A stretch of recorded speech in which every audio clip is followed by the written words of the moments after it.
దేవాతి దేవుడికి వందనాలు. మమ్మీ డాడీకి నా హృదయపూర్వక వందనాలు. పరిశుద్ధాత్మ డాడీకి లెక్కలేని స్తోత్రాలండి. మేము రాజమండ్రి నుంచి వస్తున్నాం. ఈవిడ పేరు మరియా, మా ఫ్రెండ్ అండి. నా పేరు ఎస్తేరు. వీళ్ళ అబ్బాయి బుధవారం వాళ్ళ అత్తారు ఇంటికాడ సెలవులకని వెళ్ళాడండి. తునికాడికి వెళ్ళాడు.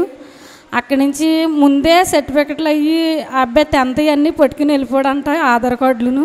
వీళ్ళు నాన్నగారిని వీళ్ళ చిన్నాళ్ళని భయపెట్టాడు. నేను వెళ్ళిపోతున్నాను, నేను వైజాగ్ నాకు పని వచ్చింది వెళ్ళిపోతున్నానని పోయిన బుధవారం కానించి భయపెట్టాడండి. అయితే అక్కడి నుంచి స్విచ్ ఆఫ్ చేసాడు.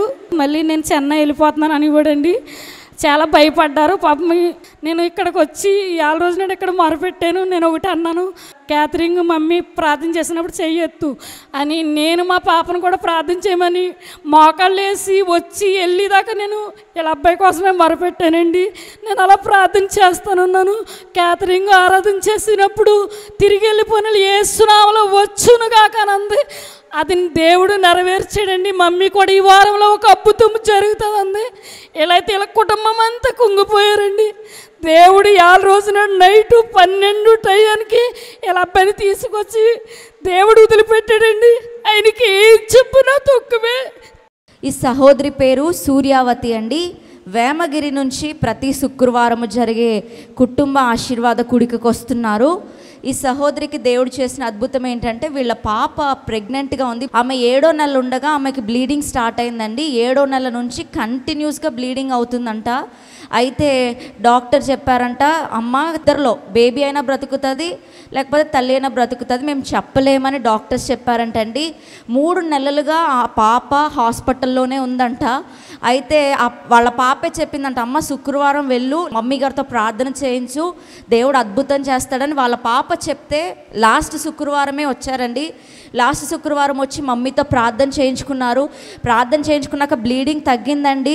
తరువాత తల్లి బిడ్డ క్షేమంగా వేరయ్యారు. చక్కటి కుమారుణ్ణి దేవుడు ఇచ్చాడంటండి. గట్టిగా చప్పట్లు కొడతారా?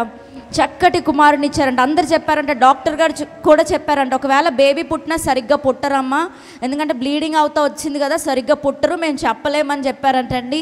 కానీ ఎటువంటి సమస్య లేకుండా 3.5 కేజీలు బేబీ, అందమైన బేబీని దేవుడు ఇచ్చాడంటండి వాళ్ళ కుమార్తెకి.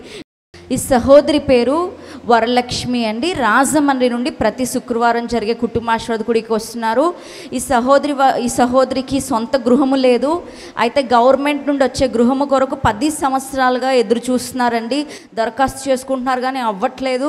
అయితే మమ్మీ గారు ప్రతి శుక్రవారం ఒక ప్రత్యేకమైన అంశం పెట్టి ప్రార్థిస్తారు. ఎవరికైనా గవర్నమెంట్ నుంచి రావాల్సింది కానీ ఏదైనా రావాలంటే చేయొద్దండి, ప్రార్థన చేస్తానంటారు. ఆ ప్రార్థనలో ఈ సహోదరి ఏకీవించారండి. దేవుడు అద్భుతంగా 10 సంవత్సరాలు ఆగిపోయిన ఇల్లు ఈ నెలలో శాంక్షన్ అయిందంటండి. సొంత గృహము రాజమండ్రిలో దేవుడు ఇచ్చాడు. గట్టిగా చప్పట్లు కొడుతూ దేవుని నామానికి మహిమ కలుగును గాక.